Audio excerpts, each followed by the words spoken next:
हम আচারে টক মিলবে অল্প দাও হে খায় এরপরে টক কানে শুনছে নাড়ানাড়ি তৈরি আমাদের ঝাল মুড়ি। হ্যাঁ,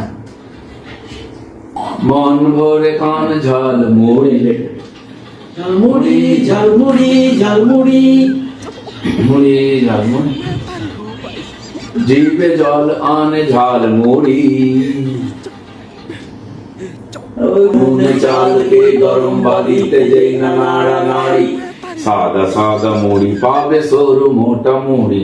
এরপরে ভাই দিলীপ বাবুর গান শুনে হেভি লাগছে। গানটা যখন ফুললি রিলিজ হবে, মানে ফুল রিলিজ হবে, তখন কতটা আনন্দ পাবো সেটা জানি না। তবে গানটা রিলিজ হলে আগে গানটা শুনবো, এনজয় করবো, আর তোমরাও পারলে করো, ঠিক আছে? কি ঝালমুড়ি ঠকঠকানি, যাই হোক গানটা রিলিজ যখন হবে সেদিন দেখা হবে, ঠিক আছে? এই সরি শোনা যাবে, ঠিক আছে? যাই হোক গানটা কেমন লেগেছে কমেন্ট করে জানিও।